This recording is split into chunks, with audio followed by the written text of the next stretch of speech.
इस बुलेटिन में हम दिखाएंगे आपको कोरोना से जुड़ी हर वो खबर जिनको जानना आपके लिए है बेहद जरूरी। तो चलिए सबसे पहले शुरुआत करते हैं सुर्खियों से। लॉकडाउन पर एनसीपी प्रमुख शरद पवार का बयान, कहा लॉकडाउन 3 मई को समाप्त होगा, अर्थव्यवस्था को पटरी पर लाना होगा, घनी आबादी में मामला गंभीर।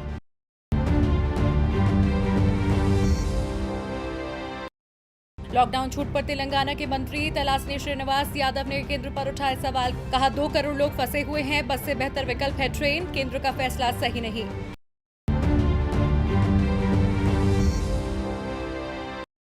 कोटा में फंसे छात्रों को जल्द वापस लाएगी दिल्ली सरकार, छात्रों को वापस लाने का इंतजाम कर रही है सरकार, मुख्यमंत्री अरविंद केजरीवाल ने ट्वीट कर दी जानकारी।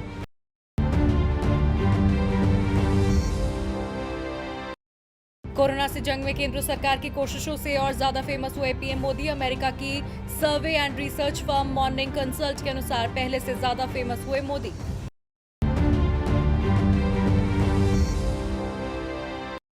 अमेरिका ने फिर बढ़ाया मदद का हाथ, कोरोना से लड़ने के लिए भारत को देगा और $30 लाख, इससे पहले 29 लाख अमेरिकी।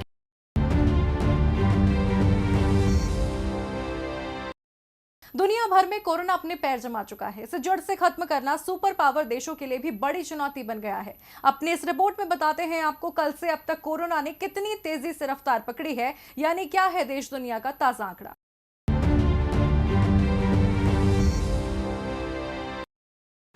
कोरोना की रफ्तार थमने का नाम नहीं ले रही। लाख कोशिशों के बावजूद सभी तैयारियां नाकाफी साबित हो रही हैं। देश में कोरोना के आंकड़ों पर नजर डालें तो देश में कोरोना के मामले 33,050, अब तक 1,074 लोगों की मौत, 8,325 मरीज इलाज के बाद हुए ठीक।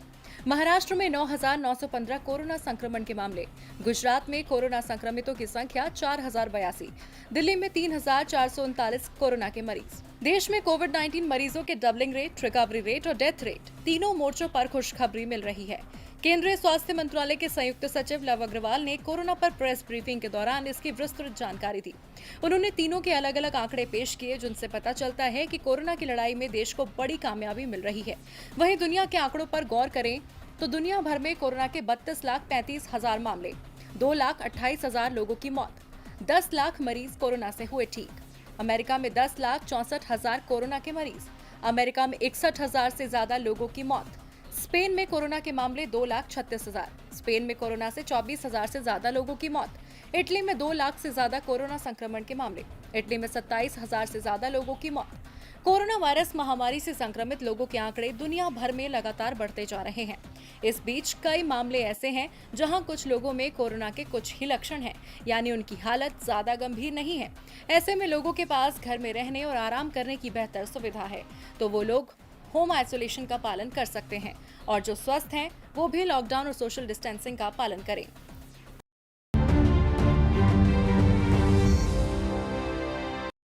देश में कोरोना की रफ्तार रोकने के लिए लॉकडाउन लगाया गया। लॉकडाउन की बढ़ी हुई मियाद 3 दिन बाद पूरी हो रही है, जिसको लेकर लोगों के मन में कई तरह के सवाल हैं। सबसे बड़ा सवाल तो ये है कि क्या लॉकडाउन 3 मई को खत्म हो जाएगा या एक बार फिर से सरकार इसे आगे बढ़ाने पर फैसला लेगी।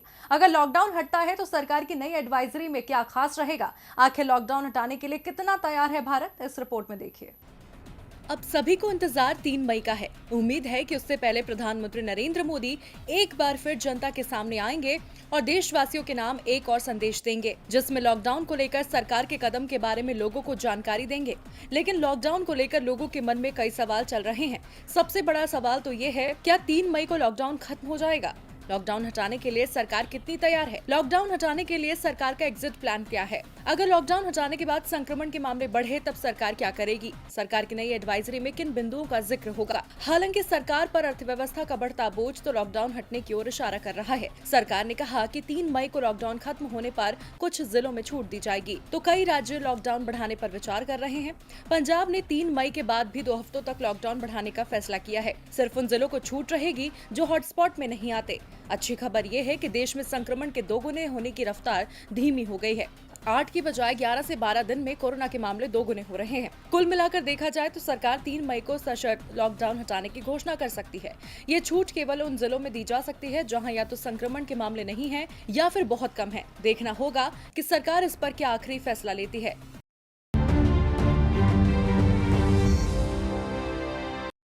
भारत में लॉकडाउन की अवधि 3 मई तक है। इस लॉकडाउन को आगे बढ़ाए जाने को लेकर पीएम मोदी की राज्यों के मुख्यमंत्रियों से कई दौर की बातचीत चल रही है। लेकिन अगर लॉकडाउन बढ़ाया जाता है तो क्या चुनौतियां खड़ी हो सकती हैं? देखिए रिपोर्ट में। जहां एक तरफ लॉकडाउन पर देश को फैसले का इंतजार है, ऐसे में हम और आप कयास लगा सकते हैं कि लॉकडाउन बढ़ेगा या नहीं। हालांकि लॉकडाउन 1 से लॉकडाउन 2 के बीच कोरोना संक्रमण के मामले 2 गुने बढ़ गए हैं और ऐसा कोई चमत्कार नजर नहीं आता जो इन आंकड़ों को यहीं रोक दे, क्योंकि कोरोना की ना तो कोई दवा है, न ही अब तक कोई वैक्सीन तैयार हो पाई है। हालांकि स्वास्थ्य विशेषज्ञ लॉकडाउन को मददगार मानते हैं, क्योंकि अगर लॉकडाउन न होता तो एक व्यक्ति से औसतन 3 लोगों में वायरस जा सकता था। लेकिन बढ़ता हुआ लॉकडाउन अपने साथ कई चुनौतियों को भी लेकर चल रहा है, जो दिन बीतने के साथ साथ बड़ी होती जा रही है। लॉकडाउन के सामने बड़ी चुनौतियां। लॉकडाउन बढ़ने का सीधा असर अर्थव्यवस्था पर पड़ेगा। ज्यादातर छोटे कारोबार और बड़े कारोबार बंद रहेंगे। लोगों की आमदनी पर असर पड़ेगा। कामगारों को तनख्वाह देने की क्षमता और कम हो जाएगी। लोगों की नौकरियां जाएंगी। खरीदारी की क्षमता पर असर पड़ेगा। सप्लाई चेन की मुश्किलें कम नहीं होंगी। मैन्युफैक्चरिंग सेक्टर पर भारी पड़ेगा लॉकडाउन। बस और ट्रेनों पर रोक जारी रहने से परेशानी बढ़ेगी।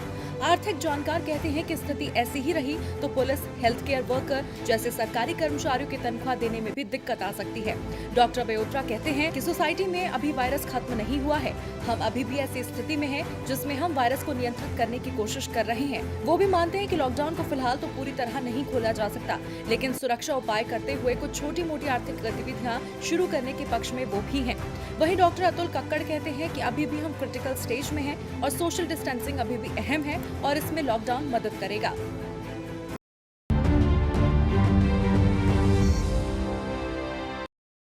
कोरोना से लड़ने के लिए पूरी दुनिया इसकी दवा बनाने में लगी है, लेकिन इस बीच एक नया प्लान सामने आया है। ये कोरोना से लड़ने का प्लान बी कहा जा रहा है, यानी कोरोना महामारी से बचने का दूसरा तरीका। क्या है ये नया प्लान? देखिए इस रिपोर्ट में। क्या कोरोना महामारी से बचने के लिए सभी लोगों को इससे संक्रमित होने के लिए छोड़ दिया जाना चाहिए? जी हाँ, ये एक विकल्प के तौर पर देखा जाने लगा है और यही है कोरोना का प्लान बी, यानी प्लान ए के विफल होने की सूरत में बनाया गया प्लान बी। अभी दुनिया में विशेषज्ञों के बीच इसे लेकर बहस छिड़ी हुई है कि ऐसा किया जाना चाहिए या नहीं। इसके पक्ष में भी दलीलें आ रही हैं, तो इसके खिलाफ भी प्लान बी के समर्थन में दलीलें दी जा रही हैं कि लॉकडाउन और सोशल डिस्टेंसिंग हमेशा से लागू नहीं हो सकता। जब तक कोविड-19 की वैक्सीन नहीं बन पाती तब तक तो खतरा बहुत ही ज्यादा है। बीमारी से ज्यादा लोग इसे रोकने की इस कवायद से मरने लगेंगे। इकोनॉमी चौपट हो जाएगी, अभूतपूर्व बेरोजगारी बढ़ जाएगी। हो सकता है कि लोगों के भूखे मरने की नौबत तक आ जाए। ऐसी सूरत में वैक्सीन बनने तक हर्ड इम्यूनिटी के कॉन्सेप्ट से लोगों की उम्मीदें बढ़ी हैं। इसी को प्लान बी के तौर पर बताया जा रहा है कि लोगों को खुला छोड़ दे संक्रमण के लिए। इससे हर्ड इम्यूनिटी विकसित होगी और आखिरकार महामारी खत्म हो जाएगी। आपको बता दें, सामूहिक रोग प्रतिरोधक क्षमता को हर्ड इम्यूनिटी कहा जाता है। दुनिया भर के विशेषज्ञ इसे लेकर बढ़ चुके हैं। कई विशेषज्ञ इस विकल्प का तीखा विरोध कर रहे हैं। अगर लोगों को वायरस के संक्रमण में आने के लिए छोड़ दिया जाए तो जोखिम वाले लोग जैसे बुजुर्ग और पहले से गंभीर बीमारियों से पीड़ित लोगों के साथ ये बहुत बड़ा अन्याय होगा। विश्व स्वास्थ्य संगठन के मुताबिक यह कतई समझदारी भरा विकल्प नहीं है।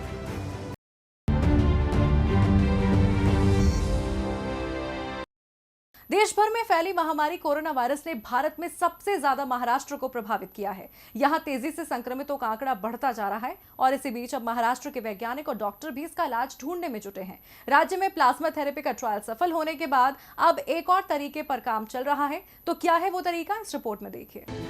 कोरोना वायरस महामारी से निपटने के लिए सरकार अपने स्तर पर काम कर रही है, तो राज्य सरकारें भी इससे निजात पाने के लिए पूरी जान लगा रही हैं। महाराष्ट्र में तो बढ़ते मामले पूरे देश के लिए चिंता बनते जा रहे हैं। हाल ही में कुछ मरीजों को प्लाज्मा थेरेपी से मिली राहत के बीच कई राज्य ये तरीका अपनाने पर जोर दे रहे हैं। लेकिन अब महाराष्ट्र में प्लाज्मा थेरेपी का ट्रायल सफल होने के बाद अब एक और तरीके पर काम जारी है। दरअसल हॉफकिन रिसर्च इंस्टीट्यूट के वैज्ञानिक महाराष्ट्र के मेडिकल एजुकेशन डिपार्टमेंट के साथ मिलकर टीबी की दवा बीसीजी से कोरोना के इलाज की क्लिनिकल ट्रायल की तैयारी कर रहे हैं। वैश्विक स्तर पर मल्टीपल ट्रायल की तैयारी के साथ ही भारत में Indian council of medical research यानी ICMR भी कोरोना के खिलाफ इस वैक्सीन की क्षमता को जांचने की तैयारी कर रहा है। इस ट्रायल के जरिए ये पता लगाया जाएगा कि क्या इससे कोरोना के इन्फेक्शन को ठीक किया जा सकता है। 121 साल पुराना हॉफकिन रिसर्च इंस्टीट्यूट ये ट्रायल कोरोना से थोड़ा कम संक्रमित लोगों के छोटे बैच पर करेगा। राज्य के उन्हीं सरकारी मेडिकल कॉलेज में ये ट्रायल किया जाएगा जिसकी अनुमति राज्य सरकार और इंस्टीट्यूशनल एथिक्स कमेटी ने दे दी है। इसकी पुष्टि करते हुए MED के सेक्रेटरी डॉक्टर संजय मुखर्जी ने कहा, हम अभी drug control general of India की अनुमति का इंतजार कर रहे हैं, उसके बाद ही ट्रायल शुरू होगा। BCG से कोरोना के इलाज के बारे में बहुत चर्चा हो रही है। हम भी देखेंगे कि क्या BCG के एक डोज से कोरोना का इलाज किया जा सकता है। डॉक्टर संजय मुखर्जी ने कहा, इसे बहुत कम, औसत और गंभीर मामलों में टेस्ट किया गया है और नतीजे बेहतर रहे हैं। व्यापक तौर पर इसके ट्रायल से ही हम पूरी तरह से कुछ कहने की स्थिति में होंगे और इससे मरीजों को फायदा भी हो सकेगा। ऐसे में अब सबकी नजरें इस ट्रायल पर टिकी हैं। देखना होगा ये ट्रायल कोरोना को मात देने में सफल होता है या नहीं। इस बुलेटिन में फिलहाल इतना ही। अपना और अपने परिवार का रखें ख्याल। नमस्कार।